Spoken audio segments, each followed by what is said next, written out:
Hello hi welcome to let's crack UPSC CSE. My name is Pratik Nayak और आप सभी का स्वागत है इंडिया के लार्जेस्ट लर्निंग प्लेटफॉर्म के ऊपर।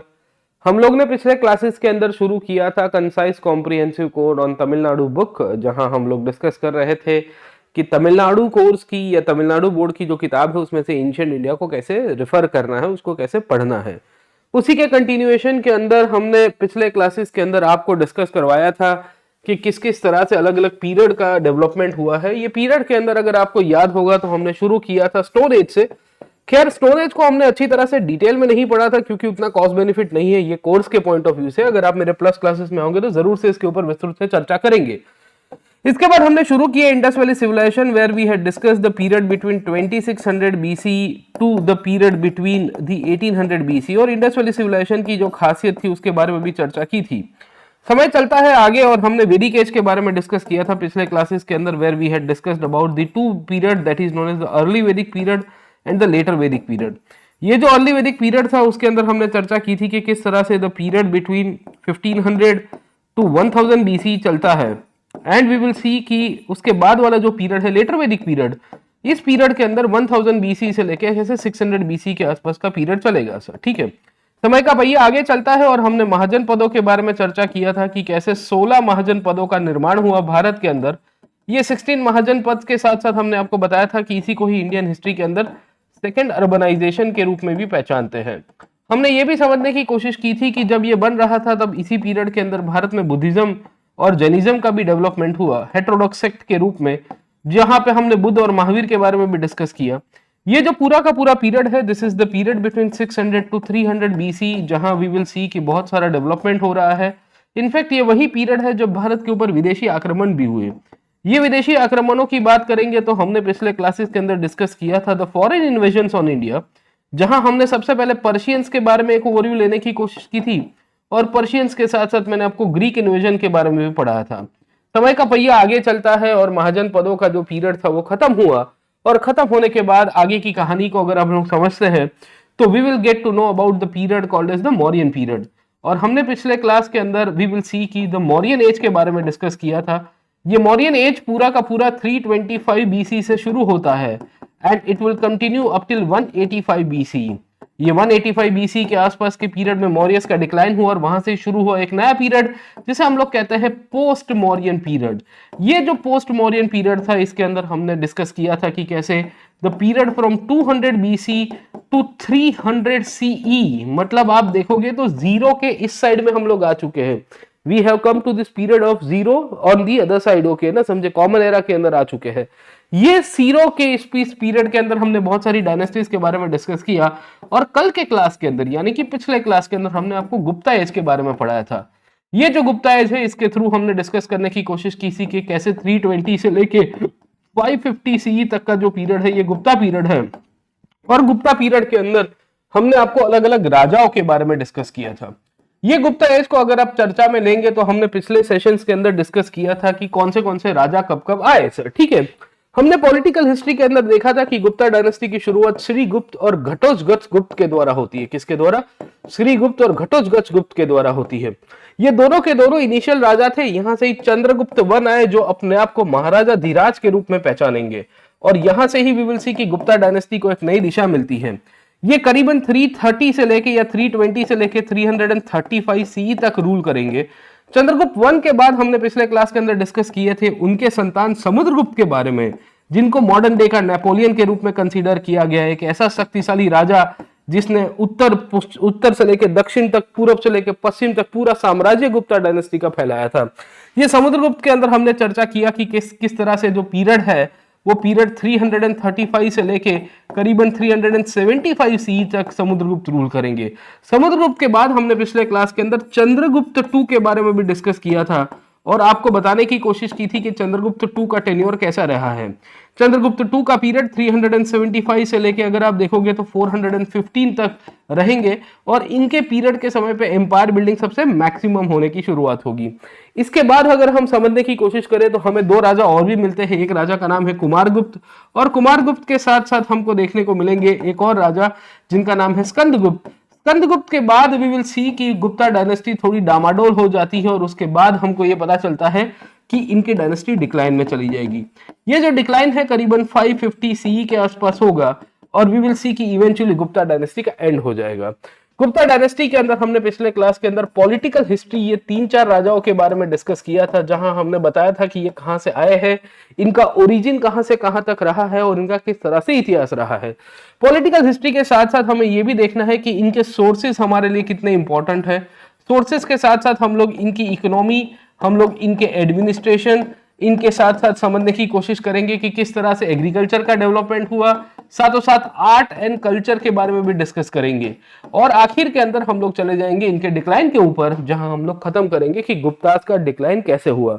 तो इतना हमने पिछले क्लासेस के अंदर डिस्कस किया था और आज हम लोग चंद्रगुप्त 2 से आगे चलते हुए इनके डिक्लाइन के पर्सपेक्टिव से देखेंगे, कुमारगुप्त, स्कंदगुप्त और उसके बाद किस तरह से घटना हुई उसके ऊपर भी देखेंगे और फाइनली गुप्ता एरा को खत्म करने की कोशिश करेंगे। खैर, तो चलते हैं आगे, पर चलने से पहले अगर आप में से हमारे कोई भी स्टूडेंट हमारे साथ लाइव क्लासेस में जुड़ना चाहते हैं तो मैं आपको इनवाइट करूंगा कि बहुत ही गोल्डन अपॉर्चुनिटी है। 31 जनवरी यानी कि आज ही के दिन तक आपको ये ऑफर मिल रहा है। 20% जो डिस्काउंट ऑफर है वो एक्सटेंड किया गया है। Use this code PN Live and get the maximum discount for the civil service preparation. अगर आप अपना सिविल सर्विसेज का सपना देख रहे हो तो वी वुड वेलकम यू कि आप आइए हमारे साथ, आपका जो सपना है वो संपूर्ण रूप से पूरा कीजिए, क्योंकि हम बैठे हैं आपके साथ, हम आपके साथ खड़े रहेंगे। आपकी तैयारी में जो भी निटी ग्रिटीज आते हैं, जो भी अप्स एंड डाउन्स आते हैं, उन सब के अंदर हम आपके साथ ही बन के रहेंगे। तो जरूर से जुड़िए हमारे साथ, आपको काफी डिस्काउंट मिल रहा है, ये कोड यूज करिए। अगर आपको कोई भी क्वेरी होगी तो आप हमारे कॉन्टैक्ट नंबर के ऊपर भी कॉल कर सकते हो। हमारी नई बैचेस शुरू हो गई, आरंभ बैच बहुत ही जल्द आप आ सकते हो हमारे साथ। हमारी NCERT की बैचेस शुरू हो रही है, अलग से सब्सक्रिप्शन लेना है तो भी ले सकते हो। ये कोड को जरूर से यूज करिएगा PN Live। अगर कोई भी क्वेरी है तो आप ये नंबर के ऊपर कॉल करिए 8585858585। We are ready to help you out for any kind of queries as well. Okay, आपको 0% EMI भी अवेलेबल है। इनफैक्ट आप इसका लाभ भी उठा सकते हो। ऑफलाइन सेंटर्स के अंदर आप हमारा एनरोलमेंट करा सकते हो। अगर आप चाहते हो कि ऑफलाइन में तैयारी करें तो we have got the best of the teachers who will teach you in the offline market और offline platform as well sir. खैर, तो बाकी इंटरव्यू गाइडेंस प्रोग्राम में आप हमारे साथ जुड़िए और आपका जो सपना है उसको पूरा कीजिए। चलते हैं आगे कि गुप्ता एम्पायर की कहानी क्या है। पिछले क्लासेस के अंदर हमने ऑलरेडी पढ़ लिया है कि कैसे अलग अलग प्रकार के राजाओं की कहानी रही है। तो ओरिजिन्स देखे थे, सोर्सेस को देखे थे, चंद्रगुप्त 1 को देखा था, समुद्रगुप्त और चंद्रगुप्त 2 तक देख लिया था सर। ठीक है, चंद्रगुप्त 2 अपने आप को अलग अलग प्रकार के टाइटल देंगे। जैसे एक टाइटल वो अपने आप को देते हैं, वो है सकारी का टाइटल। सकारी क्यों? क्योंकि उन्होंने शकोस को डिफीट किया था। गुजरात के अंदर जो वेस्टर्न क्षत्रप्स हुआ करते थे, जिसको शकास की ब्रांच के रूप में पहचानते हैं, उनकी डिफीट इनके द्वारा की गई थी, इसके लिए इनको शकारी का टाइटल भी दिया गया। इन्हीं को एक और टाइटल भी दिया गया है जिसका नाम है विक्रमादित्य।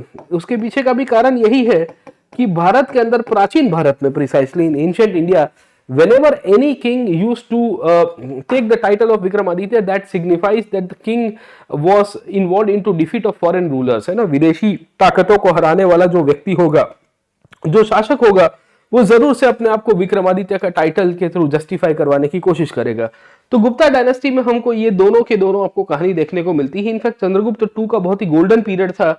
इनके कोर्ट के अंदर नवरत्नस भी हमको यहाँ से मिल जाते हैं सर। ठीक है, तो वी विल फाइंड कि चंद्रगुप्त 2 के कोर्ट में बहुत सारे स्कॉलर्स उनके कोर्ट में रहा करते थे। हमको ये भी कहानी देखने को मिलती है।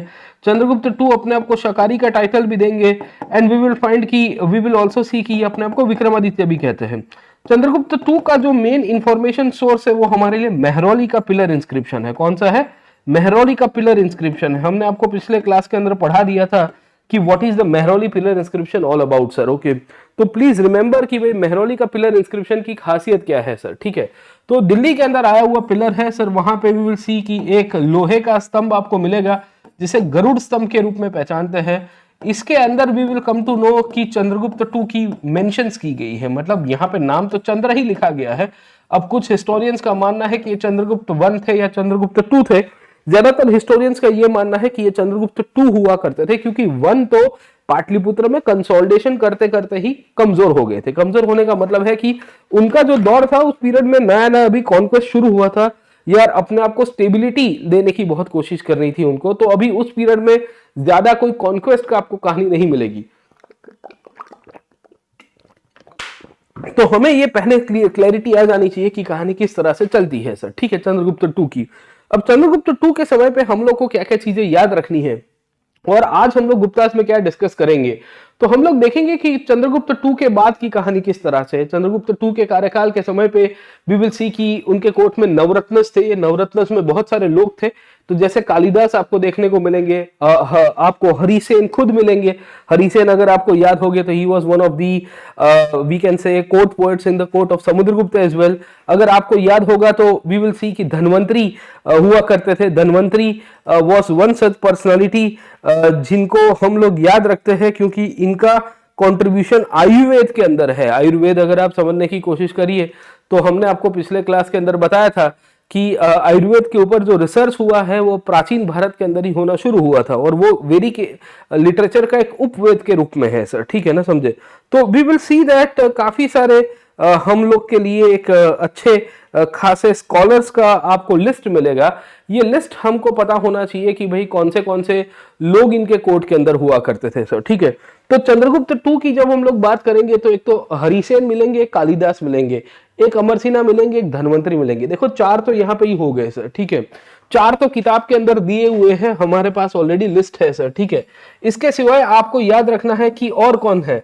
जैसे अमरसिन्हा है, अमरसिन्हा ने लेक्सिकोग्राफी मतलब ग्रामर के ऊपर काम किया था sir. He had worked on the grammar sir, okay, on the grammatical aspect, okay ना। हरिसेन संस्कृत के स्कॉलर हुआ करते थे। कालिदास भी अगर आप देखोगे संस्कृत के ऊपर उनका बहुत बड़ा कॉन्ट्रीब्यूशन आपको मिल जाता है। अब इसके सिवाय और कौन कौन था, who was there more than the other 4 person, तो आपने वरामिहिर का नाम सुना होगा सर, ठीक है। वरामिहिर was actually the part of the Navratnas and we will see that he was a scientist adorning the court of Chandragupta II sir, है ना। अब काफी लोग कहते हैं कि वरामिहिर शायद बाद में हो गए, ज्यादातर किताब कहती है कि वरामिहिर इनमें से हुआ करते थे सर, ठीक है ना, समझे। ये इसी तौर के ऊपर अगर आप देखोगे तो वेताल भट्ट करके आपको एक मैजिशियंस देखने को मिलेंगे। वेताल भट्ट की कहानी आपने सुनी होगी, विक्रम वेताल की राजा ओ राजा, आपने सुना है कि नहीं सुना सर, ठीक है। तो ये जो राजा राजा वाली कहानी आप देखते हो सर, ठीक है ना, विक्रम वेताल की, वो विक्रम वेताल की वार्ताएं भी अगर आप प्रैक्टिकली देखने की कोशिश करोगे तो आपको यहां से ही देखने को मिल जाती है सर, ठीक है ना, समझे। वैसे ही आपको कहापनक करके एक और स्कॉलर देखने को मिलेंगे सर, ठीक है ना, कहापनक, ओके। कहापनक यक्षपनक के रूप में भी है सर, ठीक है। एक है शंकु, शंकु का कंट्रीब्यूशन आर्किटेक्चर के अंदर मिलता है। तो कालिदास, अमरसिन्हा, हरिसेन, धन्वंतरी, वरामिहिर, वेताल भट्ट, कहापना एंड शंकु, और एक लिखिए वरारुचि सर, ठीक है ना, समझे। तो टोटल मिला के वी विल सी 1 2 3 4 5 6 7 8 और 9 सर, ठीक है ना, समझे। ये 9 के 9 नवरत्नस है। नवरत्नस की कंट्रीब्यूशन आपको ये पता होनी चाहिए कि अलग अलग फील्ड से बिलोंग करने वाले लोग हैं सर, ओके। और ये लिटरेचर से है, कोई साइंस से बिलोंग कर रहा है, सबने अपने अपनी कंट्रीब्यूशन दी है regarding the art and culture as well sir, ठीक है। तो हमको ये समझ में आना चाहिए कि चंद्रगुप्त टू का जो कार्यकाल है, ये कार्यकाल की क्या सिग्निफिकेंस रही है सर, ठीक है ना। ये चंद्रगुप्त टू ही थे जहां पे इन्होंने सिल्वर के कॉइन्स भी इश्यू किए, अपना एम्पायर एक्सपांशन भी किया, और फाइनली यही थे जिनके समय पे फाहियान भारत में आया। और फाहियान कहानी क्या है, फाहियान की थोड़ी बहुत उसकी चर्चा करते हैं और देखते हैं कि what has been the story of the Fahien sir, ठीक है ना, समझे। अब आप समझने की कोशिश करिए कि फाहियान ने क्या क्या चीजें लिखी है, थोड़ी इसकी बातें करते हैं, फिर आगे चलेंगे चंद्रगुप्त टू की कहानी में आगे क्या होता है सर, ओके। अब देखिए कि फाहियान जो था वो चाइना से आया था, आप सबको पता होगा सर, ठीक है ना। 3 चाइनीज बहुत ही फेमस है भारत के अंदर आए हुए एंशिएंट इंडिया के अंदर सर, ठीक है ना, समझे। एक फाहियान था, दूसरा अगर आप देखोगे तो आपको ह्यूएनसांग देखने को मिलेगा। The second Chinese who came to India was Hiuen Tsang sir, ठीक है ना, समझे। और तीसरा अगर आप देखोगे तो आपको मिलेगा इत्सिंग सर, ओके ना, समझे। इत्सिंग देखने को मिलता है। तो वी विल सी ये इत्सिंग या इनको यीजिंग के रूप में पहचानते हैं। ये 3 मुख्य है, इसके सिवाय और भी चाइनीज आए हैं भारत में, ऐसा नहीं था कि ये 3 ही मेन थे। Other than this 3 people we will see कि other Chinese were also coming to India, but हमारे लिए फाहियान सबसे मेन है क्योंकि फाहियान ने किताब लिखी है फोक क्योंकि सर, है ना, वो क्योंकि के अंदर फाहियान ने अपने अनुभव वर्णन किए हैं और उन्होंने क्या क्या चीजें ऑब्जर्व की है वो बताई है सर, ठीक है ना, समझे। अब यहां से आपके क्वेश्चंस बहुत बन सकते हैं। ह्यूएनसांग अगर आप समझने की कोशिश करोगे तो हर्षवर्धन के कार्यकाल में आए थे। हर्षवर्धन जो राजा के रूप में था उसके कार्यकाल में ह्यूएनसांग had come to India, but then we will see कि here when we'll see the case of Fahien came to the period of Chandragupta two sir, ठीक है ना, समझे। तो ये आपको कौन किसका कंटेम्पररी था याद रखिएगा सर, ह्यूएनसांग, हर्षवर्धन। इत्सिंग जो था वो पोस्ट हर्षा के पीरियड में आया था सर, है ना। पोस्ट हर्षा करीबन 675 के आसपास का पीरियड था तब वी विल सी कि कोई उतना मजबूत राजा रूल नहीं कर रहा था मगध की गद्दी के ऊपर या कन्नौज की गद्दी के ऊपर सर, ठीक है। तो हम लोग को ये तीनों की कहानी होनी चाहिए।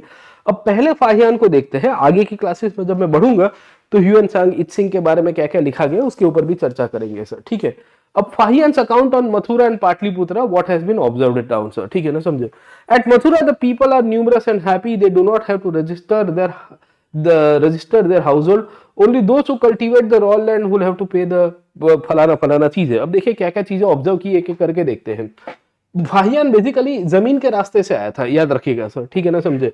फाहियान की कंट्रीब्यूशन अगर आप समझने की कोशिश करिए तो हम 5-6 चीजों के ऊपर से आइडेंटिफाई कर सकते हैं सर, ओके। एक तो फाहियान की किताब है फो क्योंकि सर, है ना, समझे। ये चाइनीज नेम है सर, ठीक है।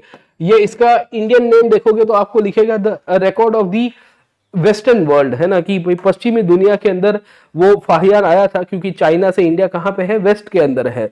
तो because Fahien came to India which was the western side of China, तो उसने वेस्टर्न वर्ल्ड के ऊपर से बेसिकली अपने ओपिनियंस दिए हैं। अब ओपिनियंस में क्या क्या चीजें लिखी गई है सर, ठीक है। तो फाहियान ने एक तो देखी है वो है प्रॉस्पेरिटी इन इंडिया सर, ठीक है ना, समझे। और प्रॉस्पेरिटी की कहानी आपको ये देखने को मिलेगी क्योंकि भारत उस पीरियड के अंदर काफी समृद्ध था, ऐसा उसका मेंशन है। अच्छा, फाहियान की रूट याद रखिएगा सर, ठीक है ना, वो लैंड रूट से भारत के अंदर आया था, वो लैंड रूट से भारत में आया था और वो सी रूट से वापिस चला गया सर, ठीक है ना, समझे। So while coming towards India he came via the land route and while going from India he going via the sea route, okay ना, समझे। तो इसकी ये दोनों की कहानी है। सामान्य रूप से बाकी तरह ट्रैवलर्स में आपको ये चीज नहीं मिलेगी, जो रूट पकड़ के आए हैं वही रूट से ये लोग वापिस जाएंगे। फाहियान में और ये क्या कह सकते हैं कि इसमें एक थोड़ा एक आपको एक्सेप्शंस देखने को मिलता है। तो ये बेसिकली नॉर्थ वेस्ट इंडिया से आया था सर, है ना, समझे। तो वो चाइना से निकला और निकलते निकलते निकलते कट मारते मारते मारते वी विल सी कि नॉर्थ वेस्ट इंडिया से होते हुए मथुरा तक पहुंचा सर, है ना, Gandhara, Peshawar, Mathura, and finally he will be going to Mathura and he will be observing what is there in Mathura, और फाइनली वो पाटलिपुत्र में भी पहुंचता है सर, ठीक है। तो उसने एक तो प्रॉस्पेरिटी देखी है मथुरा वाले रीजन के अंदर, where he has talked about कि हाउ मथुरा वाज डेवलप्ड और मथुरा में कौन कौन लोग रह रहे थे और इनकी कहानी क्या है सर, ठीक है ना, समझे। So at Mathura, the people are numerous and happy. They do not have to register their households. ठीक है ना, इनको घरों को कभी ताला नहीं मारना होता था, ना ही इनको घरों को रजिस्टर करने की आवश्यकता थी, क्योंकि राजा को सब कुछ पता रहता था कि कौन कहाँ पे रह रहा है, कोई इश्यू नहीं था, मगजमारी नहीं थी सर, ठीक है ना, समझे। फिर आगे क्या बताने की कोशिश करता है, only those cultivate the royal land have to pay out of the portion of the grain from it, okay ना, समझे। कि भाई जो जो लोग खेती कर रहे हैं और खाली वही लोग जो राजा की जमीन के ऊपर खेती कर रहे हैं, उनको अपनी जमीन के ऊपर से कुछ हिस्सा राजा को वापस देना पड़ेगा। ऑब्वियस है कि वो टैक्सेस के रूप में देना पड़ेगा। बट ये इंटरेस्टिंग कहानी लिखी गई है कि रॉयल लैंड का ऊपर है सर, ठीक है ना, समझे। अब आप देखिए कि ये शब्द हमारे लिए बहुत ही इंपॉर्टेंट हो जाता है। रॉयल लैंड का मतलब क्या होता है, व्हाट डज दैट सिग्निफाइज। ये दर्शाता है कि शायद तक फाहियान ने जो ऑब्जर्व किया है उसमें उसको ये लग रहा है कि जितनी जमीन है वो राजा की है, हो सकता है, या फाहियान का जो ऑब्जर्वेशन है वो गलत भी हो सकता है, it might be wrong as well sir, ठीक है ना, समझे। उसने इंटरप्रिटेशन में लिख दिया होगा कि भाई उन्हीं लोगों से पैसा लिया जाता है जो मूलतः से सरकारी जमीन के ऊपर बेसिकली खेती करते हैं और उनसे राजा टैक्सेस लेता है, बाकी सबसे नहीं लेता है। ये 100% सही भी नहीं हो सकता, हो भी सकता है सर, है ना। तो ये चर्चा का विषय है, it's point of discussion as well. और हमारे पास कोई ऐसे रिकॉर्ड्स नहीं है जिसे हम लोग क्रॉस चेक भी कर पाए सर, है ना, समझे। Criminals are find but lightly and heavily depending on the circumstances. Very interestingly अगर आप देखोगे तो फाहियान की ऑब्जर्वेशन में हमको ये भी समझ में आ रहा है कि भारत की जो जुडिशियल सिस्टम थी वो कैसी हुआ करती थी सर, ओके। फाहियान ये बताने की कोशिश कर रहा है कि देखो भाई, भारत के अंदर सामान्य रूप से जो व्यक्ति कोई गुनाह कर रहा है, कोई अपराध कर रहा है, तो उसको लाइट पनिशमेंट मिल रही है, मतलब उसको कोई हैवी पनिशमेंट नहीं मिल रही है स्टेट के द्वारा, क्योंकि स्टेट चाहता है कि रिफॉर्म्स हो, स्टेट चाहता है कि वेलफेयर हो, स्टेट चाहता है कि लोगों का क्या कह सकते हैं कि शोषण ना हो। न्यायिक व्यवस्था के अंदर भी इनफैक्ट अगर आप देखोगे तो दो प्रकार की व्यवस्था है, एक है रिफॉर्मेटिव और दूसरी है रेट्रीब्यूटिव सर, ओके। रिफॉर्मेटिव व्यवस्था वैसी व्यवस्था है जहां व्यक्ति को सुधारने के लिए तक दी जाती है sir, okay. A person is given an opportunity to do the reform sir, okay ना, कि भाई चलो तुम जेल में गए हो, जेल में कुछ सीख के आओ, कुछ अपने आप को सुधार के आओ सर, ठीक है ना, समझे। तो रिफॉर्मेटिव है। दूसरी है रेट्रीब्यूटिव। रेट्रीब्यूटिव का मतलब क्या होता है कि जो बदले की भावना से अगर आप समझने की कोशिश करोगे तो जो ली जाती है प्रिसाइसली जो सजा है, ये एक प्रकार की पनिशमेंट है।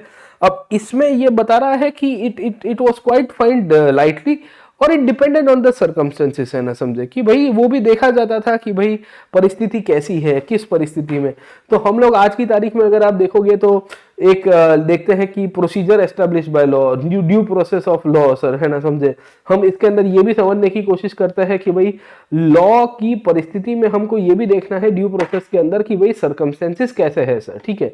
अगर कोई व्यक्ति से कुछ गलत हो गया है, कुछ हादसा हो गया है, कुछ प्रकार की कुछ घटना को अंजाम उसने दिया है, तो किन परिस्थिति में दिया है, was it pre planned thing और was it outcome of certain kind of, might be a possibility कि हो सकता है कि एक एक परिणाम होगा जहां परिस्थिति आपके काबू के बाहर नहीं थी, इसके लिए आपने कर दिया है। तो ये सर्कमस्टेंशियल बेसिस के ऊपर है। तो बेसिकली आप समझने की कोशिश करेंगे तो एक ड्यू प्रोटेक्शन ऑफ लॉ के कंसेप्ट आज की तारीख में भारत में हम लोग मानते हैं। फाहिया ने यह बताया है कि गुप्ता एरा के अंदर इस प्रकार की सिस्टम हुआ करती थी। आगे लिखता है कि in the case of repeated rebellions the right hands are cut off sir, ठीक है ना, समझे। अगर आप बात बात के ऊपर विद्रोह करोगे और राजा के सामने गलत करोगे तो आपके हाथ काट दिए जाते थे। तो एम्पुटेशन के बारे में पता चलता है सर, ठीक है।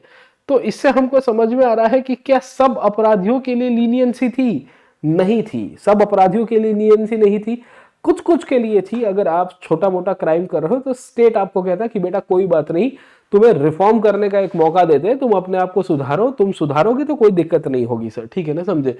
Through out the whole country the people do not kill any living creatures or drink any intoxicant। अब very interestingly written this part sir, है ना, समझे। एक तो फाहियान ने एक चीज लिखी है कि people do not kill any intoxicant living creatures, मतलब सामान्य रूप से वेजिटेरियनिज्म फॉलो हो रहा है भारत में उस पीरियड में सर, ठीक है। हम ये मान सकते हैं कि भारत में उस पीरियड के अंदर वेजिटेरियन फॉलो हो रहा है। वेजिटेरियनिज्म क्यों था? क्योंकि वैष्णविज्म डोमिनेटिंग था। अब देखिए वैष्णविज्म की खासियत है, एक फीचर्स है वैष्णविज्म के।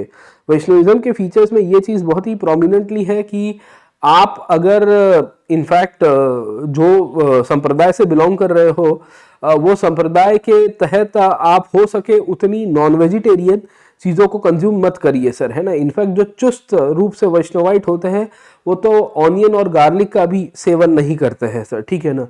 सो यू विल फाइंड कि those people who follow the Vaishnavite tradition in a very significant way, they will not consume onion and garlic। यहाँ फाहियान ने भी ये चीज कुछ बताने की कोशिश की है कि people do not kill any living creatures और drink any intoxicant, कोई भी प्रकार का intoxicant भी नहीं पीते हैं। मतलब क्या है? What does that signifies? That signifies कि भाई यहाँ के लोगों को कोई भी प्रकार की इन्फेक्शन ऐसी ड्रिंक पीने की या ऐसी कोई आदतें नहीं है। सादी भाषा में आप देखोगे तो लिकर कंजम्पशन उस पीरियड में नहीं हो रहा था, ये भी फाहियान ने लिखा है। तो ओवरऑल फाहियान भारत के मथुरा में गया, पाटलिपुत्र में गया, वो नालंदा नहीं गया होता, याद रखना सर, ठीक है। नालंदा वो यूनिवर्सिटी के रूप में तब नहीं बन के आई थी, यूनिवर्सिटी थोड़ी बाद में बन के आई, अभी थोड़ी देर के बाद उसके ऊपर चर्चा करेंगे सर, ठीक है। तो we will see that Fahien will be mentioning about Mathura. Mathura से आगे थोड़ा अगर समझने की कोशिश करोगे तो पाटलिपुत्र के बारे में उसने क्या ऑब्जर्व किया है वो देखने की कोशिश करते हैं। The inhabitants of Pataliputra are rich and prosperous and vie one with another in the practice of benevolence. अब देखिए कि दिल दरिया बाकी सब समंदर है लिखा हुआ है सर, ठीक है ना, समझे। क्या कहते हैं मिस्टर फाहियान? फाहियान बताने की कोशिश कर रहे हैं कि मैं जब पाटलिपुत्र पहुंचा तो मैंने देखा कि वहां के लोग बड़े दरिया दिल हैं, बड़े नेक किस्म के लोग हैं। बोले नेक किस्म के लोग और दरिया दिल का मतलब क्या होता है? दरिया दिल और नेक किस्म का मतलब यह है कि भाई लोग वहां पे इनफैक्ट जा रहे हैं, बहुत ही अमीर है, बहुत ही प्रॉस्परस है, धनिक है, एंड वी विल फाइंड कि एक दूसरे के ऊपर क्या कह सकते हैं कि चैरिटी के लिए compete करते हैं, बेनोवलेंस के लिए compete करते हैं। अब ये बहुत ही सिग्निफिकेंट पार्ट है सर, ठीक है। ये किसी ने एक्सपेक्ट नहीं किया होता है कि लोग चैरिटी के लिए compete करेंगे। आज की तारीख में उल्टा है, आपको देखने को मिलता है सर, है ना। फाहियान ने जो देखा था भारतीय समाज को, उसके कंटेक्स्ट में हम चीजों को देख रहे हैं sir. We are seeing things with the context of what Fahien had observed about India sir, ठीक है। तो लिखते हैं कि the inhabitants of Pataliputra are rich and prosperous and vie one another with the practice of benevolence. Okay, benevolence का मतलब है कि भाई नेकी है, थोड़ी दरिया दिली आपको देखने को मिलती है।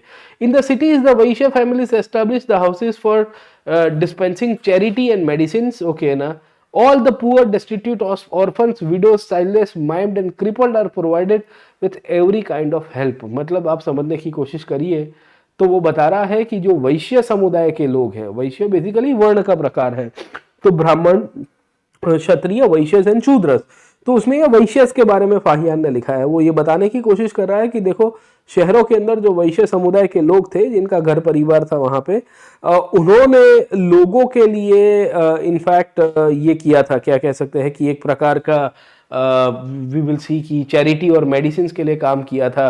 Poor, destitute, orphans, widows, childless, maimed, जिनका हाथ पांव कहीं पे टूट गया हो, कुछ डैमेज हो गया हो, क्रिपल लोग है ना जो बैसाखी से चल रहे हो, उन सब के लिए मदद की जा रही है। तो ये दर्शाता है कि फाहियान की एक्सपीरियंस और फाहियान की जो राइटिंग है वो बहुत ही इंटरेस्टिंगली हमको दर्शाती है सर, ठीक है ना, समझे। तो वी विल सी दैट इस पीरियड के समय पे फाहियान ने काफ़ी सारी चीज़ें लिखी है। The only problem with Fahien is की is not mentioning about Chandragupta two sir, है ना, ये याद रखना सर, ठीक है ना, समझे। So he is not mentioning Chandragupta two. अब ये क्या है भाई, चंद्रगुप्त टू को मेंशन ना करने का मतलब क्या होता है सर, ठीक है ना, समझे। नॉट मेंशनिंग चंद्रगुप्त टू का मतलब ये है कि Fahien is not writing his name anywhere sir, है ना, वो कहीं पे भी उनका नाम नहीं लिख रहा है सर, ठीक है। अब व्हाई इज इट सो कि is not writing the name anywhere sir, okay. हो सकता है कि फाहियान ने देख के उनको इग्नोर किया है सर, ठीक है ना, समझे, क्योंकि चंद्रगुप्त टू के कंटेम्प्रेरी थे फाहियान। जब भारत में आया था, चंद्रगुप्त टू भारत में रूल कर रहे थे तब, वो विक्रमादित्य थे सर, और बहुत ही प्रोमिनेंट राजा के रूप में अपने आप को इन्होंने एस्टेब्लिश किया था। पर फाहियान नहीं लिखता है, फाहियान बोलता है कतई जहर सर, है ना, बाकी सब लिख दूंगा पर तनिक इनका नाम ना लिखूं मैं सर, है ना। अब क्या कारण होगा वो तो आप ही समझ सकते हो सर, ठीक है ना, समझे। तो we will see that Fahien will not be mentioning about the name of Chandragupta two, ये हमारे लिए क्लियर हो जाना चाहिए। तो फाहियान के साथ ये हुआ कि वो लैंड रूट से आए, वो लैंड रूट से आके बुद्ध के साथ जुड़ी हुई जो प्लेसेस है ना वहां पे ट्रैवल करते हैं। So he travels to places related to life of Buddha, जैसे गया वो गए थे, पाटलिपुत्र में रुके थे, फिर बुद्ध के जीवन के साथ जुड़ी हुई और भी घटनाएं हैं वहां पे, वो जो प्लेसेस थी वहां पे वो गए थे, जैसे सारनाथ गए हुए थे, और आखिर में ताम्रलिप्ति होते हुए, ताम्रलिप्ति क्यों, क्योंकि Tamralipti used to be the port जिसके थ्रू कनेक्टिविटी करके वी विल सी कि ये श्रीलंका गए, और श्रीलंका से ही was suppose to go to Java, और जावा से ही was suppose to travel back to China sir, ठीक है ना, समझे। तो इस तरह से फाहियान ने एक पूरा लिंक बनाया था, फाहियान ने एस्टेब्लिश्ड लिंक, ओके ना, समझे। तो वो जो सी रूट से गए होते हैं ना, बीच में यहाँ पे बहुत बड़ा एक तूफान आ गया सर, है ना, साइक्लोन आ गया। तो ऐसा हुआ कि वो भारत से जब विदाई लिया फाहियान ने, तो Fahien will be taking so many books and manuscripts along with himself, okay. Fahien अपने साथ बहुत ढेर मात्रा के अंदर मैन्युस्क्रिप्ट्स लेके गए, बुक्स लेके गए, किताबें लेके गए। अब दिक्कत ये हो गई कि ये सब की सब मैन्युस्क्रिप्ट्स और बुक्स, और वो बोट के अंदर थी, बोट का कप्तान आके इनके सामने खड़ा हो गया, कहा कि देखो बाबू, दो ऑप्शन है तुम्हारे पास। बोले क्या ऑप्शन है? पहला ऑप्शन ये है कि भाई तुम अगर खुद इनफैक्ट जीना चाहते हो तो आपके पास जो भी क्या कह सकते हैं सामान है जो बोट के अंदर तुम लेके आए हो, किताब है, मैन्युस्क्रिप्ट्स है, बुद्ध के जीवन से जुड़ी हुई बहुत सारी वस्तुएं थी, बोले वो सब हमको पानी में डालनी पड़ेगी, अगर नहीं डालोगे तो हम सब पानी में चले जाएंगे सर, ओके। क्योंकि बोट को लाइट करना बहुत जरूरी था, हल्का होना बहुत जरूरी था, है ना, वरना तो बोट इनफैक्ट डूबने की शक्यता थी। अब फाहियान के पास कोई चारा बचा नहीं था, there was no alternative left for Fahien. So eventually Fahien basically ये जो आज का बे ऑफ बंगाल से नीचे की तरफ जाओगे साउथ ईस्ट एशिया के बीच में, वहां कहीं पे तूफान में उन्होंने अपना सामान जो है वो फेंक दिया सर, ठीक है। तो we lost so many of important things related to life of Buddha because वो एक ज कॉपी थी, that was only one copy sir, ठीक है। पर फाहियान ने काफी सारी चीजें ऑब्जर्व की है, जैसे संस्कृत के बारे में उसने लिखा है सर, ठीक है ना, समझे। क्योंकि फाहियान खुद तो चाइना से आए थे सर, ओके, तो उन्होंने खुद संस्कृत पहले पढ़ा है सर, है ना, he himself learned Sanskrit, then he translated the Sanskrit manuscripts related to Buddhism and then he took away to China. मतलब आप समझने की कोशिश करें उनके अंदर कितना पेशेंस था। खुद बाहर से आए थे, भारत में बुद्धिज्म उस पीरियड में संस्कृत भाषा में चल रहा था, क्योंकि महायान बुद्धिज्म बहुत पॉपुलर हो चुका था। हीनयान बुद्धिज्म होता तो कौन सा होता, वो पाली लिटरेचर वाला होता सर, ओके। तो पाली के कुछ ग्रंथ अवेलेबल थे और बाकी सारे संस्कृत के थे। अब फाहियान के लिए बहुत बड़ा एक चैलेंज हो गया, it emerge a very big challenge for Fahien कि अब करे तो करे क्या और बोले तो बोले क्या, कि भाई हमें तो यहाँ कैसे भी करके संस्कृत साहित्य की जो किताबें हैं वो पढ़नी है। अब पढ़ेंगे कैसे, पहले तो सीखना पड़ेगा। तो पहले तो कुछ पंडितों के साथ बैठ के उन्होंने संस्कृत भाषा के ऊपर अभ्यास किया। So he personally study the Sanskrit language first of all sir, okay, Fahien की बात कर रहा हूँ मैं। उसके बाद then gradually Fahien decided to translate it out sir, है ना। फिर उन्होंने मैंडरिन के अंदर ट्रांसलेट की, क्योंकि ओरिजिनल मैन्युस्क्रिप्ट जो थी वो तो संस्कृत में थी सब, महायान की सर, ओके। तो इस तरह से फाहियान का contribution linguistic point of view से भी है, और वो बुद्धा के रिलेटेड प्लेसेस में गए होते। नालंदा नॉर्मली उन्होंने विजिट नहीं किया था। अब ऐसा क्यों था कि नालंदा क्यों नहीं विजिट किया गया था, उसके पीछे की दो कहानी आपको मिलेगी सर, ठीक है ना, समझे। वी विल सी कि फाहियान नालंदा विजिट नहीं करते, उसके पीछे का एक कारण ये है क्योंकि नालंदा उस पीरियड में यूनिवर्सिटी के रूप में नहीं बनी थी सर, है ना। यूनिवर्सिटी बाद में बनती है, अभी मैं थोड़ी देर के बाद आता हूं कि चंद्रगुप्त के जो सक्सेसर आएंगे कुमारगुप्त, इनके समय पे वी विल सी कि नालंदा का स्थापना किया गया। किसके समय पे सर? कुमारगुप्त के टाइम के ऊपर नालंदा का स्थापना किया गया, उसके पहले नहीं हुआ करता था सर, ठीक है ना, समझे। तो इस बेसिस के हिसाब से भी हम नालंदा को याद रखते हैं, और फाहियान के पॉइंट ऑफ व्यू को हम लोग को ध्यान में रखना है सर, ठीक है ना, समझे। तो ओवरऑल चंद्रगुप्त टू का तो बहुत ही प्रॉस्परस पीरियड रहा है। इस पीरियड में वी विल सी कि ईस्ट और वेस्ट इंडिया के अंदर बहुत सारे छोटे बड़े डायनेस्टीज थे, वहां पे ऊपर उन्होंने अपना एस्टेब्लिशमेंट किया था सर, ठीक है ना, गेटिंग अ पॉइंट, ओके। उन्होंने एक अच्छी एडमिनिस्ट्रेशन सिस्टम भी बनाई थी, और इनके कॉइन्स में इनको अलग अलग टाइटल भी दिए गए हैं। ये टाइटल के नाम याद रखिएगा: देवराज, सिंहा, विक्रम, विक्रमादित्य, शकारी, मैंने आपको अभी बताया क्लास को शुरू करने से पहले, विक्रम एंड देवगुप्ता सर, ठीक है ना, समझे। अब देखिए कहानी किस तरह से चलती है और किस बेसिस के रूप में गुप्तास का डिक्लाइन होने की शुरुआत हुई, इन सब के ऊपर अब थोड़ी चर्चा कर देते हैं सर, ठीक है ना, समझे। तो अगर आप यहाँ पे देखोगे तो चंद्रगुप्त टू 415 तक रूल करते हैं। 375 से लेके 415 तक का पीरियड है, वो किसका पीरियड है? चंद्रगुप्त टू का पीरियड है। अब देखिए बात आगे चली, the period went ahead, and उसके बाद की कहानी को समझने की कोशिश करेंगे विथ रिस्पेक्ट टू कुमारगुप्त, और देखते हैं कि कुमारगुप्त के कार्यकाल में क्या हुआ सर, ठीक है। तो चार पांच चीजें हम लोग को याद रखनी है। We are suppose to remember 4-5 things when it comes to the case of the Kumaragupta, and what transpired and how things went ahead, and finally कैसे डिक्लाइन के ऊपर चले गए सर, ठीक है ना, समझे। अब देखिए कि कुमारगुप्त चंद्रगुप्त टू के बाद इमीडिएटली पावर के ऊपर आए हैं सर, ठीक है ना। वो उनके संतान भी हुआ करते थे, और इनके समय पे वी विल सी कि नालंदा की स्थापना की जाती है। वी विल सी कि नालंदा की स्थापना की गई थी। इनफैक्ट इनको भी टाइटल दिया गया है शकर आदित्य का, या महेंद्र आदित्य के रूप में भी पहचानते हैं सर, ठीक है ना, समझे। कुमारगुप्त को उन्होंने नालंदा की स्थापना की। नालंदा उसके बाद ग्रेजुअली एक यूनिवर्सिटी के अंदर उभर के आ गई। आपको भी पता होगा कि how Nalanda emerge as one of the biggest universities and the top most universities of the world. उसकी कहानी आपको यहाँ से देखने को मिलेगी सर, ठीक है ना, समझे। सो वी विल सी कि नालंदा एक सिस्टम के रूप में, इंस्टीट्यूशन के रूप में हमको यहाँ से उभरती हुई देखने को मिल रही है सर, ठीक है। तो ये तो हमारे लिए एक बहुत ही प्रोमिनेंट इंस्टीट्यूशन के रूप में आपको चीजें मिलेगी, ये हमारे लिए क्लियर होना चाहिए सर, ठीक है। दूसरी कहानी वी विल सी कि कुमारगुप्त को दूसरे नाम से भी पहचानते हैं, महेंद्र आदित्य के रूप में सर, ठीक है ना, समझे। he is also called as Mahendra Aditya, and he is also called as we will see के Shakar Aditya as well as sir, ठीक है ना, समझे। शकर आदित्य के रूप में भी पहचानते हैं। और इनका कार्यकाल में हुआ क्या कि आज के वेस्टर्न एशिया से, या वी विल सी के सेंट्रल एशिया से आक्रमण हुआ, जिसे हम लोग कहते हैं हुन इन्वेजन सर, ठीक है ना, समझे। He was the first Gupta ruler to fight out the Huns, because the Huns had tried to penetrate over the Guptas, okay ना। अब यहां से क्या होगा कि धीरे धीरे कुमारगुप्त, स्कंदगुप्त और उसके बाद तक आते आते ये लोग डिक्लाइन में चले जाएंगे। हम लोग डिक्लाइन के ऊपर डिस्कस करते हैं, हूण कौन थे उसके ऊपर भी चर्चा करेंगे, और फाइनली गुप्ता का पतन कैसे हुआ उसके ऊपर भी डिस्कशन करेंगे सर, ठीक है। तो व्हाट इज हैपनिंग कि कुमारगुप्त और स्कंदगुप्त के ट्रांजिशन के पीरियड तक आते आते अब वी विल सी कि अब हुनों का आक्रमण होने की शुरुआत हो जाती है सर, ठीक है ना, गेटिंग अ पॉइंट, ओके। तो Chandragupta two was succeeded by son is Kumaragupta and who founded the Nalanda university. In fact ये दर्शाता है कि अभी भी जो गुप्ता डायनेस्टी के राजा है वो कितने लिबरल रहे हैं सर, ठीक है ना। क्योंकि मैंने तो बताया कि गुप्ता खुद तो वैष्णविज्म को मानते थे, the Gupta kings always used to follow the Vaishnavism. तो इनका जो धर्म है, इनका जो संप्रदाय है वो तो वैष्णवाइट संप्रदाय था, so they always used to believe into Vaishnavite traditions, okay. अब राजा खुद वैष्णवाइट ट्रेडिशंस को बिलीव कर रहा है, और साथों साथ हमको ये भी देखने को मिल रहा है कि वो बुद्धिस्ट यूनिवर्सिटीज की फाउंडेशन कर रहा है। अब नालंदा की इंपॉर्टेंस क्या है? What is the significance of Nalanda? Nalanda was one such place where Buddha had stayed for vihar sir, okay ना, समझे।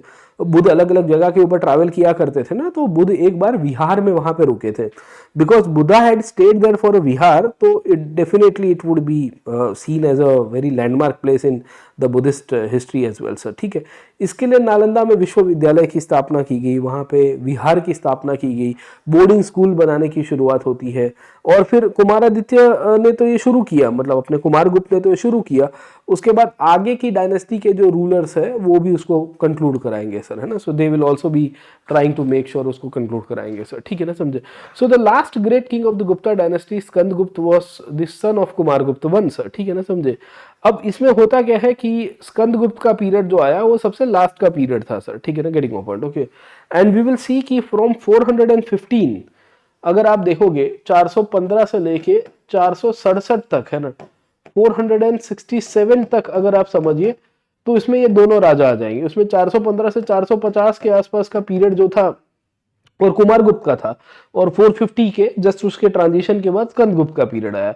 इन दोनों के पीरियड में वी विल सी कि फॉरेन इन्वेजन्स बहुत बढ़ गए। फॉरेन इन्वेजन्स कहां से बढ़ने की शुरुआत हुई, तो मैंने अभी आपको जो मैप बताया था, ये मैप में आज के वेस्टर्न इंडिया के नॉर्थ वेस्ट इंडिया में बेसिकली एक डायनेस्टी हुआ करती थी जिसे हम लोग कहते हैं हुन डायनेस्टी सर, ठीक है ना, समझे। ये जो हुन डायनेस्टी के जो लोग थे, ये बेसिकली काइंड ऑफ अगर आप देखोगे तो बहुत ही बारबेरिक बोले गए इंडियन हिस्ट्री के पॉइंट ऑफ व्यू से। और इन्होंने आके वी विल सी कि पाटलिपुत्र की तरफ अटैक करने की शुरुआत की, मथुरा की तरफ अटैक करने की शुरुआत की, और ग्रेजुअली गुप्ता एम्पायर को कमजोर कर दिया सर, ठीक है ना, समझे। अब देखिए कि क्या हो रहा है गुप्तास के साथ, okay. Guptas are facing so much of problem after 467। Kumaragupta और स्कंदगुप्त एक ऐसे राजा के रूप में निकल के आए जिन्होंने कैसे भी करके हुणों को रोका। हुण, हुण, HUN, हुण, हुण कहते हैं उनको सर, ठीक है, ये हुण्स कहते हैं सर, ठीक है ना, समझे। तो वी विल फाइंड कि कुमारगुप्त, अच्छा आपने मूवी देखा, हॉलीवुड का एक मूवी है one night in a museum, है ना, एक रात म्यूजियम के अंदर, ओके, जहां रात को म्यूजियम के अंदर जितने भी पुतले हैं, जितने भी आर्टिफैक्ट है वो जिंदा हो जाते हैं सर, ठीक है ना। अगर आपने ना देखा हो तो आई सजेस्ट यू कि आप देखिए, उसमें बहुत इंटरेस्टिंग कहानी आपको मिलेगी। वो वन नाइट इन म्यूजियम के अंदर जितने भी म्यूजियम के अंदर पुतले हैं वो रात को जिंदा हो जाते हैं, एकदम प्रज्वलित हो जाते हैं। उसमें ये हुणों की कहानी दिखाई गई है, क्योंकि हुणों ने almost central Asia, west Asia, मतलब सेंट्रल एशिया से लेके आज के भारत की तरफ और बाकी सारे रीजन्स में उन्होंने एक टाइम के ऊपर प्राचीन विश्व में दबदबा फैलाया था अपना।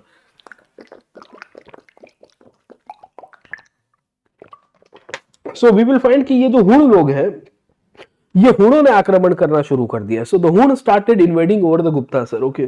तो हुआ क्या कि ये जो गुप्ता डायनेस्टी है, we will come to know कि गुप्ता डायनेस्टी ग्रेजुअली अगर आप समझने की कोशिश करिए तो कमजोर हो रही है सर, ठीक है ना, गेटिंग पॉइंट, ओके। और ये कमजोर होते होते होते इसमें हुणों ने आके इनको इकोनॉमिकली काफी नुकसान पहुंचाया सर, ठीक है।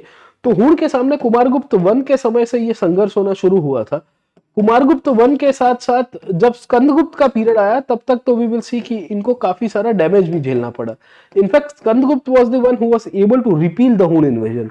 स्कंदगुप्त का रोल प्ले तो वहां तक है कि स्कंदगुप्त ने हुणों को भगाया और गुजरात के ऊपर स्टेबिलिटी भी लाई और नॉर्थ इंडिया को फिर से स्टेबल भी किया। स्कंदगुप्त का इंट्रोडक्शन या इनका सिग्निफिकेंस ये है कि गुप्ता पीरियड के समय पे इन्होंने हुण के सामने तो लड़ाई की है सर, ऐसा नहीं है कि हुणों के सामने लड़ाई नहीं की। He seen as a person, a torch bearer of Indian nationalism और the Gupta nationalism of that time sir, okay. Skandagupta को तो इतिहास में वहां तक कहता है कि भाई इनके कारण ही बेसिकली गुप्तास बच पाए, वरना गुप्तास का कब तक पतन हो जाता सर, ठीक है। तो ये जो स्कंदगुप्त का कार्यकाल है, the period of Skandagupta that we can see over here, that was actually a crisis period sir, है ना, बहुत बड़ा क्राइसिस पीरियड के रूप में था। इनके समय पे इनका एक कंट्रीब्यूशन आपको देखने को मिलेगा, वो है सुदर्शन लेक सर, है ना। अब देखिए कि सुदर्शन लेक मूलतः से तो चंद्रगुप्त मौर्य से बना हुआ है सर, ठीक है। उसके बाद ओवर पीरियड ऑफ टाइम वो लेक टूट गया था एक बार, है ना। तो बिकॉज टूटने के कारण रुद्रदामन करके वी विल सी कि जो शक डायनेस्टी का राजा था उसने उसको रिपेयर किया था, और आखिर के अंदर अपने स्कंदगुप्त जी जो है इन्होंने भी सुदर्शन लेक जो गुजरात में आया हुआ है, कहां पे आया है, गिरनार के पास आया हुआ है, उसको फिर से रिपेयर किया sir. It was once again repair down sir, ठीक है, उसको फिर से रीबिल्ड किया गया। तो स्कंदगुप्त का कंट्रीब्यूशन काफी सारा है, पर Skandagupta had to face off so much of wrath of the Huns, क्योंकि हुणों के आक्रमण के कारण गुप्ताओं की इकोनॉमी काफी कमजोर हो गई थी सर, ठीक है। Now they were not that much potential strong, वो उतने स्ट्रांग नहीं रहे हैं, उतने शक्तिशाली नहीं रहे हैं। अब उनका जो दबदबा जैसा पहले जितना होना चाहिए वो नहीं रहा था सर, ओके। और गुप्तास की जो इकोनॉमिक डिक्लाइन है वो इस पीरियड में ये भी देखने को मिल रही है क्योंकि इनका व्यापार बहुत बाहर के राजाओं के साथ होता था। अब जैसे कि रोमन्स के साथ इनका व्यापार होता था, ये परिस्थिति ऐसी आई कि रोमन एम्पायर खुद डिक्लाइन में जा रहा है। This is also period where the Roman themselves are going into decline, है ना। तो रोमन एम्पायर का भी खुद का डिक्लाइन हो रहा है और हुणों का भी आक्रमण हो रहा है। अब आपको इकोनॉमी के अंदर ट्रेड एंड कॉमर्स में बहुत नुकसान हो रहा है क्योंकि पहले जो गोल्ड कॉइन्स आ रहे थे, गोल्ड कॉइन्स आ नहीं रहे हैं sir, okay. Now you do not find gold coins. In fact Fahien के समय तक आते आते फाहियान ने सिल्वर के, कॉपर के और साथों साथ काउडी, कौड़ी कहते हैं ना हम लोग, कौड़ी खेलने के लिए बच्चे खेलते हैं, वो कौड़ी का भी उपयोग देखा हुआ है। Fahien has personally observe the use of cowries even in the case of the we can say transactions, जो भी इकोनॉमिक ट्रांजेक्शन्स आपको यहाँ से मिल जाते हैं। तो ओवरऑल सिनेरियो अगर आप समझने की कोशिश करिए, वी विल सी कि जब हम लोग गुप्तास की बात करेंगे तो गुप्तास के अंदर आपको ये देखने को मिलता है कि स्कंदगुप्त तक आते आते सर, है ना, इनको काफी सारा फटका पड़ गया था सर, ठीक है ना, getting my point, okay. And we will find कि by the period of Skandagupta he was able to repulse an attack by the Huns, but the recurrence of the Huns invasion strained his empire's coffer, okay ना। तो इनको इसके कारण काफी बड़ी economic crisis हो जाती है सर, ठीक है ना, होती है सर, ऑब्वियस है, क्योंकि आप कंटिन्यूसली लड़ाई झेल रहे हो, you are continuously facing the wrath of the foreign invasions, okay ना, समझे। तो आपको अपने जो रिसोर्सेज है वो उनको बचाने में, उनके आक्रमण को बचाने में आपको अपनी संपत्ति लगानी पड़ेगी, सिंपल है ना सर, ठीक है। You are fighting off a foreign power, तो दैट शोज कि भाई you are suppose to repel that out, है ना। तो हुणों को रोकने के लिए स्कंदगुप्त को बेसिकली अपनी काफी सारी रिसोर्सेस यहाँ पे वेस्ट करनी पड़ी सर, ठीक है। हुणों के आक्रमण के कारण इनका व्यापार को भी इंपैक्ट हुआ था क्योंकि ट्रेड रूट पूरा डिस्टर्ब हो गया था। ऊपर से जो रोमन गोल्ड कॉइन्स हमको यहाँ से देखने को मिल रहे थे एक पीरियड के अंदर, वो रोमन गोल्ड कॉइन्स भी इनफैक्ट अगर समझने की कोशिश करोगे तो अब कम हो गए थे। क्यों? क्योंकि रोमन एम्पायर का खुद का पतन हो गया था। So the Roman empire that emerged into that era was also going down, वो भी खुद टूट रहा है। तो परिस्थिति क्या आ गई थी? What was the situation that was being created? Okay, the situation was such that the Roman Empire was going down. We will come to know कि उसका पतन हो रहा है। स्कंदगुप्त की इकोनॉमिक कंडीशंस अच्छी है नहीं क्योंकि ऑब्वियस है, मैंने आपको बताया कि he was able to repulse an attack, but the recurrence of the Hun invasion strained his empire's coffers, okay ना, कि उसकी जो तिजोरी है उसको बहुत ही प्रॉब्लम हुआ। और जब तक स्कंदगुप्त जिंदा थे तब तक उन्होंने काम भी किया, जैसे मैंने आपको बताया कि गुजरात के अंदर सुदर्शन लेक जो है, ये सुदर्शन लेक किसने बनाया? स्कंदगुप्त ने बनाया है, याद रखेगा सर, ठीक है ना। रिपेयर किया था, बनाया तो ओरिजिनली चंद्रगुप्त मौर्य ने था। So originally it was built up by Chandragupta Maurya, but then finally it was repaired down by Rudradaman and Skandgupta. In fact, Skandgupta का नाम भी है अशोक के गिरनार इंस्क्रिप्शन में सर, ठीक है ना। जो गिरनार इंस्क्रिप्शन है ना अशोक का सर, ठीक है ना, जूनागढ़ इंस्क्रिप्शन भी कहते हैं इसको, जूनागढ़ इंस्क्रिप्शन भी कहते हैं क्योंकि बाजू बाजू की जगह है इसके लिए सर, ठीक है। तो in both the in the same inscription Skandagupta has also been named, okay ना। उसने खुद ने भी अपनी कंट्रीब्यूशन बताई है कि देखो मैं यहाँ पे अपने गवर्नर्स को भेज के, अपने ऑफिशियल्स को भेज के और कॉमन मैन के ऊपर टैक्सेस ना लागू करते हुए अकेली स्टेट की रिस्पॉन्सिबिलिटी लेते हुए मैंने यहाँ पे ये क्या कह सकते हैं कि इसका निर्माण कराया है। I have established and created this thing water मार, है ना, जो रिजर्वायर है, सुदर्शन लेक है उसकी सर, है ना, समझे। तो ये कहानी आपको इसके अंदर से मिलती रहेगी सर, ओके। तो स्कंदगुप्त तक तो इनका एम्पायर बहुत ठीक रहा सर, है ना, करीबन 467 तक हमको ये मिलता है सर, ठीक है। 467 तक आते आते वी विल सी कि ये कमजोर हो गए थे सर, ओके।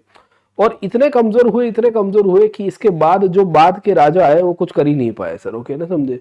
तो आखिर के एक राजा थे जिनका नाम था विष्णुगुप्त सर, ओके।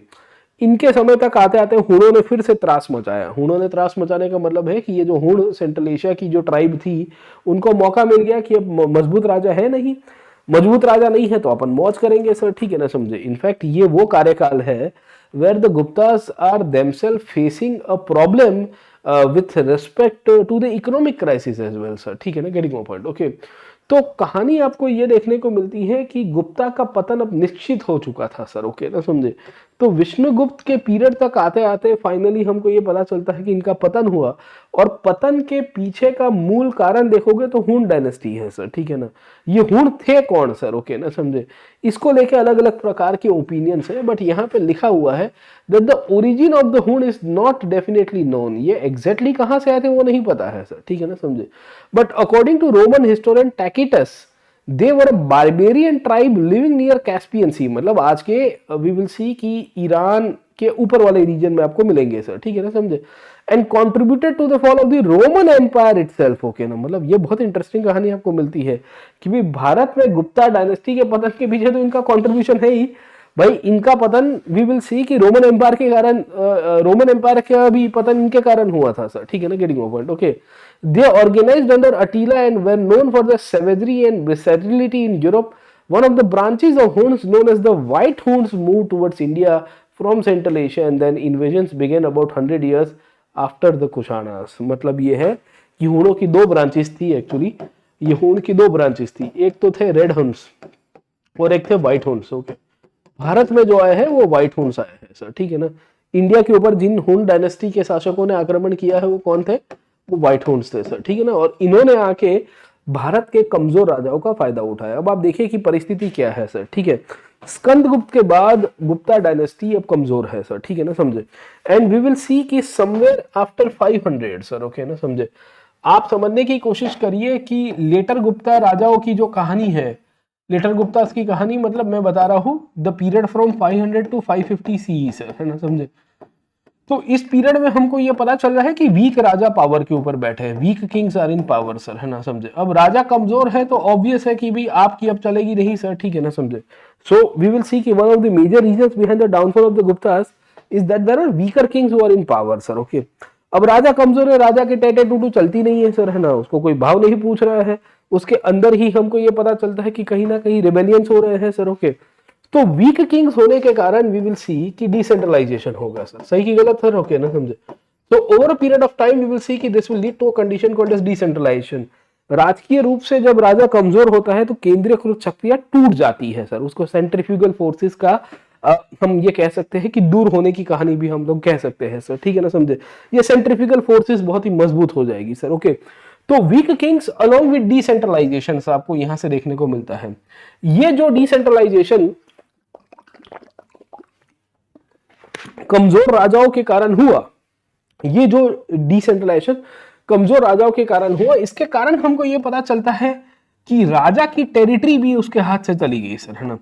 और टेरिटरी कैसे जाती है, तो जो स्मॉलर किंग्स हुआ करते थे राजा के नीचे, वी विल सी कि जिसे फ्यूडल लॉर्ड्स के रूप में पहचानते हैं, ये फ्यूडल लॉर्ड्स अब बेसिकली उभर के आ चुके थे। ये फ्यूडल लॉर्ड्स अब राजा के साथ अपनी शक्ति को गवर्न कर रहे हैं और ये कह रहे हैं कि भाई देखो, तुम्हें हमको शेयर देना पड़ेगा, you need to give a share in the power sharing, okay ना, जो भी चल रही है।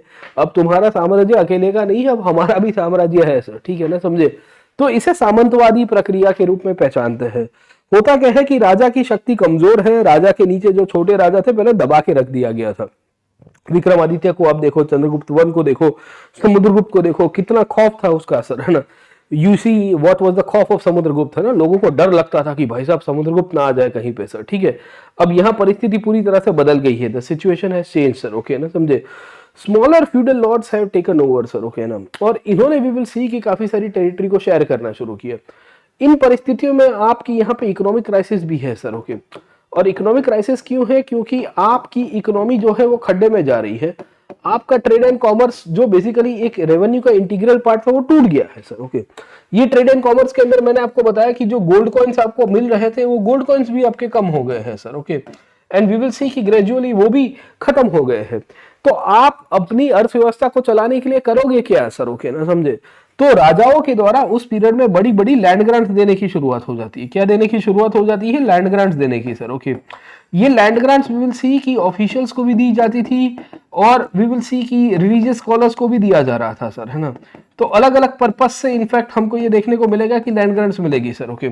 सम land grants were given to the religious scholars, okay, religious purpose के पॉइंट ऑफ व्यू से कि भाई तुम लेके जाओ। Some land grants were given to the officials as well, okay ना, समझे, अधिकारियों, क्योंकि भाई हमको पगार देने के लिए पैसा नहीं है। राजा क्या कह रहा है, I do not have the money to pay you the salary, I do not have the money to pay you whatever remuneration that you are claiming for, और जब तुम्हारे पास रेवेन्यू नहीं है तो आप क्या करोगे सर, है ना। When you do not have the revenue to pay up the salary, what will you do? आप कहोगे कि एक काम करिए, 2 गांव की सैलरी तू लेके जा, ये 5 गांव की सैलरी तू लेके जा, मतलब 5 गांव में से जो पैसा सरकार को आ रहा था वो 5 गांव का रणी गणी तू बन जाओ सर, है ना, समझे। तो इस परिस्थितियों में क्या हुआ कि वी विल सी कि लैंड ग्रांट्स के कारण भी हमको ये पता चलता है कि फ्यूडलिज्म की तरफ समाज चला गया सर, ठीक है ना, समझे। तो फ्यूडलिज्म, ये जिसे हम लोग सामंतवादी प्रक्रिया के रूप में पहचानते हैं सर, ठीक है ना, समझे, वो आपको इस पीरियड के अंदर भर भर के वो उभरता हुआ निकल के आएगा सर, ठीक है। In different different forms, in different different parts of the country will see feudalism will be on the rise.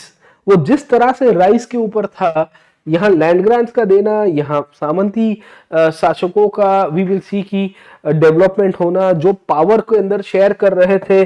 और इस पीरियड में अगर आप समझने की कोशिश करिए कि कमजोर राजा थे, फैमिली के अंदर वी विल सी की जो रॉयल अथॉरिटी थी वो अब धीरे धीरे खत्म हो चुकी है। And simultaneously we will see की फॉरेन इन्वेजन्स हुए सर, ठीक है ना, समझे। साइमल्टेनियसली वी विल सी की foreign invasions will take place. अब आप देखिए कि इस पीरियड में फिर विदेशी आक्रमण भी आपको मिल जाते हैं। You will find foreign invasions will also be taking place. What does this will contribute to? उसका परिणाम क्या होगा? परिणाम एक ही होगा, साम्राज्य ध्वस्त हो जाएगा, कमजोर राजा का होना, और ये सब कुछ प्रक्रिया एक साथ पैरेलली चली। द पीरियड बिटवीन 400 या 460 ऑनवर्ड्स, है ना, 467 ऑनवर्ड्स से सर, ठीक है ना, समझे, वी विल सी कि जो राजा है उनको लेटर गुप्ता रूलर्स के रूप में पहचानते हैं। क्या पहचानते हैं? They are called as later Gupta rulers, है ना, ऐसे राजा जो गुप्ता डायनेस्टी के बाद के पीरियड में आए हैं सर, ठीक है। ये जो लेटर गुप्ता रूलर्स के रूप में है, जो स्कंदगुप्त के बाद में आए प्रिसाइसली, उतने शक्तिशाली नहीं थे, उतने डोमिनेटिंग नहीं थे, उनकी परिस्थिति खराब थी। और फिर फाइनली यहूनों का आक्रमण होना। यहूनों का आक्रमण वी विल सी कि इनके ऊपर बहुत सारा इकोनॉमिक क्राइसिस क्रिएट करवाता है, क्योंकि हूणों को रोकने के लिए अपनी तिजोरी में से पैसा निकालना पड़ेगा सर, ठीक है, as simple as it can get ना। If you want to stop the invasions of the Huns, you need to make sure कि you give money to them sir, है ना, उनको पैसा दोगे तब जाके ही आपको वी विल सी कि अपनी सेना क्रिएट करोगे और फिर देन आप फाइट करोगे सर, ओके। तो ये सब कुछ पैरेलली आपको यहाँ से देखने को मिल रहा है सर, ठीक है ना, getting my point, okay. So what is happening कि आफ्टर दी विष्णुगुप्त या विष्णुगुप्त के ट्रांजिशन के पीरियड के समय पे रॉयल फैमिली के अंदर बहुत सारा डिसेंजेंस हुआ था। लोगों ने सवाल उठने शुरू किए थे कि ये क्या कर रही है राजा सर, ठीक है ना, समझे। इंटरनल फाइटिंग हो रही है पावर को लेके, शक्ति को लेके, with in the family, outside the family, और उनके बहुत सारे सामंत आपको देखने को मिलेंगे सर, ठीक है ना, समझे। तो यहाँ पे लिखा गया है कि एक गुप्त राजा थे जिनका नाम था बुद्धगुप्त, ओके ना। ये बुद्धगुप्त के समय पे वाकटकास इनसे अलग हो जाते हैं सर, ठीक है ना, getting my point, okay. And we will see कि वाकटकास जो इनके सामंत हुआ करते थे वो उनसे पीछा छोड़ देते हैं सर, ठीक है। आप देखिए, मैंने आपको पिछले क्लास के अंदर बताया था कि वाकटकास वो डायनेस्टी हुआ करती थी जो गुप्तास की सबसे बेस्ट फ्रेंड थी सर, ठीक है ना, क्योंकि चंद्रगुप्त टू ने तो इनफैक्ट अगर आप समझोगे तो वाकटकास के साथ मैट्रिमोनियल अलायंसेस बनाया था सर, ओके। वाकटकास ऑफ डेक्कन, यहां तो उसने अपनी बेटी की शादी करवाई थी प्रभावती गुप्ता की सर, ठीक है। अब ये परिस्थिति आ गई है कि उन्हीं के ही सामंत उनके सामने बगावत करने के लिए तैयार है, क्योंकि अब वो पुराने राजाओं का खौफ नहीं रहा है, ना ही प्रभावती गुप्ता खुद अलाइव है जो ये विद्रोह को रोक सकती है। तो वाकाटकास को मौका मिला तो इन्होंने गुजरात जीतने के ऊपर टारगेट किया, उन्होंने मालवा जीतने की कोशिश की। अब ये गुजरात है, ये मालवा है सर, ठीक है। अगर कोई डायनेस्टी गुजरात मालवा को जीत रही है, उसका मतलब क्या हुआ? आपकी इकोनॉमी और खराब हो गई सर। क्यों? क्योंकि रेवेन्यू तो गुजरात से आती थी। Gujarat was one such port that was bringing so many of lucrative revenue to the Gupta kings. Gupta dynasty के शासकों को गुप्ता जो गुजरात वाला जो रीजन है वहां से अच्छा खासा पैसा मिल रहा था। अब ये जो पैसा है ये भी बंद हो गया आपको सर, है ना। So now you are not getting that revenue as well, क्योंकि आपके ही सामंतों ने आपके सामने विद्रोह कर दिया है सर, ठीक है ना, समझे। तो गुप्ता के साथ परिस्थिति ये हो गई कि गुप्ता डायनेस्टी की जो पूरी कहानी है इसके बाद बहुत ही और कमजोर हो जाएगी सर, ठीक है ना, समझे। So during the reign of the Gupta king Buddhagupta, the Vakatakas ruler Narendra Sen of the western Deccan attacked Malwa, Mekal and Kaushal. Later on, another Vakataka king Harisena conquered Gujarat and Malwa from the Guptas. आप देखिए कि फ्यूडल लॉर्ड्स, मैंने आपको बताया ना सर, ठीक है ना, आप ही के ही राजा जो है आपके सामने पड़ रहे हैं और आपको चैलेंज कर रहे हैं सर, ठीक है ना, getting point. Okay, we will see कि during the reign of Skandagupta, है ना, स्कंदगुप्त के पीरियड में ही the Huns invaded from the northwest India. He was successful in repulsing the Huns, but the consequence of his empire was drained of the financial resources. आप समझने की कोशिश करिए कि उसका आउटकम क्या हुआ। आपने दुश्मनों को रोक तो दिया, पर युद्ध होता है तो नुकसान सबको होगा। आप भले युद्ध जीत गए हो सर, मैं तो कहता हूं कि you have won the foreign invaders, okay, आपने उनको डिफीट कर दिया, उनको भेज दिया वापस, पर नुकसान आपका हुआ। किस बात का नुकसान हुआ? आपकी रेवेन्यू का नुकसान हुआ, आपकी इकोनॉमी का नुकसान हुआ, आपकी फाइनेंशियल क्रेडिबिलिटी का नुकसान हुआ। Who will pay up for them, है ना। गुप्ताज के पास कोई ऑप्शन नहीं था इसका सर। खैर, तो ये भी परिस्थिति आपको यहां से देखने को मिलेगी। You will find the very sorry state of affairs as well sir, ठीक है ना, गेटिंग पॉइंट। ओके, और इस तरह से हुनों का आक्रमण हमको यहां से देखने को मिलता है। ये हुनों के आक्रमण के कारण over a period of time, जब गुप्ताज डिक्लाइन में आए in the 6th century, the Huns occupied Malwa, Gujarat, Punjab and Gandhara region. आप समझ सकते हो कि हुन लोग कितने पावरफुल हो गए थे। जो विदेशी शासक बन के आए थे वो यहाँ पे गुप्तास को डोमिनेट कर रहे हैं सर, ठीक है। इन सब परिस्थितियों में गुप्ता डायनेस्टी के सामने उन्हीं के ही सामंत खड़े हो गए, बोले ये बिक गई है गवर्नमेंट, हमारी कुछ कर नहीं पाएगी sir. Okay, our government has actually gone down, the Guptas are not able to do anything, हमें कुछ हमारे हिसाब से करना पड़ेगा सर, ठीक है। तो गुप्ता डायनेस्टी के नीचे बहुत सारे छोटे छोटे राजा आया करते थे। So within the Gupta dynasty there were small small rulers who used to rule sir. Okay, ये जो छोटे छोटे राजा थे, इन सब ने प्लान किया कि let us make it something big, है ना, हम कुछ बड़ा करते हैं। क्या बड़ा करेंगे? हम हुनों को तो डिफीट करेंगे, हम गुप्ता राजाओं को भी अब नहीं स्वीकारेंगे। We will make sure that will be defeating the Hunas, वो तो होना ही वाला है सर, है ना, समझे। बट हम ये भी ध्यान रखेंगे कि आज के बाद गुप्ता डायनेस्टी ना बचे, क्योंकि ये किस बात के राजा है sir? How come they can be a king, ऐसा कैसा राजा बनेगा रे तू, है ना, डायलॉग है ना मूवी का, वैसी कहानी आपको इनके साथ मिल जाती है कि भाई ऐसा कैसा राजा, तुम्हें राजा बनना है तो शक्तिशाली बनना चाहिए, तुम यार विदेशी आक्रमण को रोक नहीं पा रहे हो सर, ठीक है। तो हुनों के साथ ये हुआ कि गुप्ता डायनेस्टी को पूरी तरह से कमजोर कर दिया और उन्हीं के ही सामंत अपने आप को स्वतंत्र कर रहे हैं। इंडिपेंडेंट रूलर्स का डेवलपमेंट होने की शुरुआत हुई और इस तरह से with the decline of the Guptas we will see कि Guptas were restricted to a particular part of the country.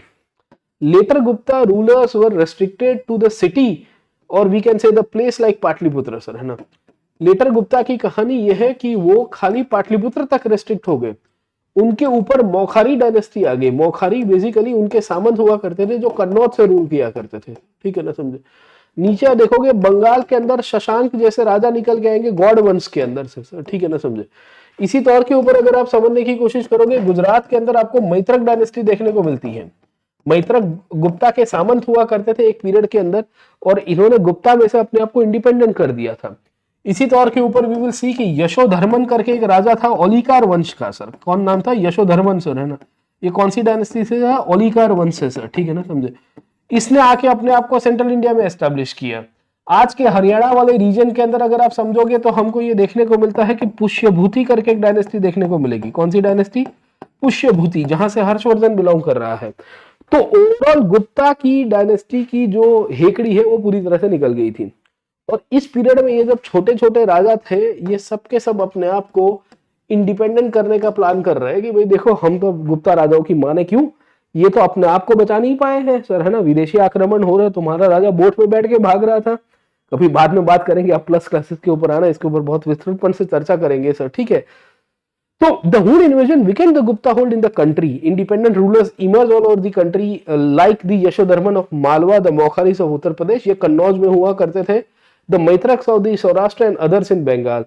In the time the Gupta Empire came to be restricted only to Magad. मैंने आपको बताया कि खाली पाटलिपुत्र और उसके आजू बाजू में हमको यहाँ से देखने को मिलेंगे और आखिर के अंदर हमको ये पता चलता है कि ये इतने कमजोर हो गए कि इनका एम्पायर और इनका मिलिट्री कॉन्क्वेस्ट की जो कहानी है वो फाइनली खत्म हो जाती है। Weak rulers combined with the foreign invasions, combined with the economic crisis, and all these things coming together, and eventually the feudal lords will come up. जो सामंती शक्तियां थी वो शक्तिशाली हुई, इन्होंने राजाओं को गिरा दिया सर, ठीक है ना, समझे। So this is how the weak rulers, along with the insistent invasions from the foreign as well as the native rulers, caused the decline of the Gupta Empire. By the beginning of the 6th century, the empire had disintegrated and ruled by many regional chieftains. मतलब यह है कि छोटे छोटे छोटे राजा यहाँ से निकल के आएंगे और वो अपने आप को एस्टैब्लिश करेंगे एक शासक के रूप में। अब गुप्ता डायनेस्टी की वो वाली बात नहीं रही है और फाइनली गुप्तास का पतन हो गया है। मोटे मोटे तौर के ऊपर अगर आप देखोगे पीरियड बिटवीन 550 टू 600 के बीच में हमको ये देखने को मिला कि आखिर के अंदर ये लोग इतने कमजोर हो गए कि यहाँ से इतनी सारी ब्रांचेस आई। उसमें फाइनली वी विल सी कि ये पुष्यभूति डायनेस्टी से एक राजा आएगा जिसका नाम था हर्षवर्धन। ये हर्षवर्धन फिर से एक साम्राज्य बनाएगा। ये हर्षवर्धन की कहानी को भी आगे देखने की कोशिश करेंगे। Will try to study the story of Harshavardhana in the next classes, but we will simultaneously also make sure कि हम लोग गुप्तास की एडमिनिस्ट्रेटिव पॉइंट के ऊपर से भी देखें, गुप्ता की कल्चर के पॉइंट ऑफ व्यू से भी देखें और गुप्ता की इकोनॉमी के पॉइंट ऑफ व्यू से भी देखें सर। ठीक है ना, समझे? तो एक और क्लास लेंगे हम लोग गुप्ता के ऊपर। Will try to take 1 hour session extra sir. ठीक है ना, समझे? जहां I want you to have the discussion on the administration, economy, the condition of the land, क्योंकि यहां से बहुत बार सवाल आए हुए हैं। साथों साथ the cultural part of the Gupta sir, है ना, समझे? क्योंकि गुप्ता को काफी लोग हिस्ट्री में कहते हैं कि ये वो पीरियड है जिसे हम लोग कहते हैं गोल्डन एज सर, है ना।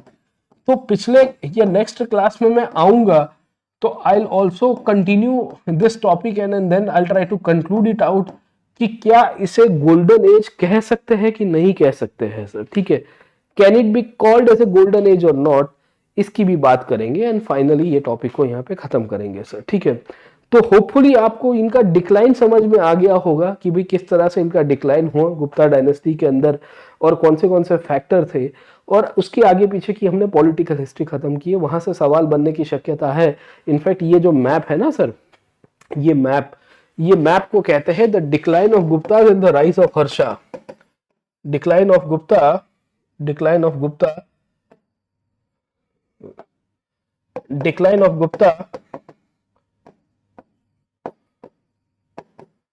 और राइज ऑफ हर्षा, इसके ऊपर ये मैप से ही प्रीवियस ईयर का क्वेश्चन 2021 की प्रीलिम्स में आ चुका है। अगर आप 2021 के प्रीलिम्स में देखोगे ना तो एक सवाल आया था कि गुप्ता एम्पायर की डिक्लाइन और हर्षवर्धन की राइज के बीच में, गुप्ता एम्पायर की डिक्लाइन और हर्षवर्धन की राइज के बीच में वी विल सी कि कौन सी डायनेस्टीज निकल के आई थी, which dynasties originated in north India. तो उसमें यही मैत्रक्स और इन सब के ऊपर आपको सवाल पूछा था कि भाई कौन से थे मौखारीज और पुष्यभूति और किस तरह से चल रहा है सर। ओके, तो ऐसे मैप से ही सब कुछ याद रह जाता है। आप इवन नोट्स भी बनाओ तो मैपिंग सेंट्रिक बनाओ। देखिए, visual memory is always helpful in conducting and understanding any kind of we can say, जो भी थियरी है ना उसको विजुअलाइजेशन से करो सर। ओके, आप लोग के साथ प्रॉब्लम क्या है कि आप किताब को किताब के रूप में देखते हो सर। मैं उसको तोड़ ताड़ के आपको पढ़ा रहा हूँ। आपको लग रहा है कि भले लंबा जा रहा है, पर एक बार आपने क्लासेस अटेंड कर दिए होंगे तो ऑलमोस्ट 99% आपका कंसेप्ट क्लियर हो गया होगा। और once your concept is clear तो फिर आपको कोई रोकने वाला नहीं होगा। There will no one to stop you down sir. Okay ना, समझे?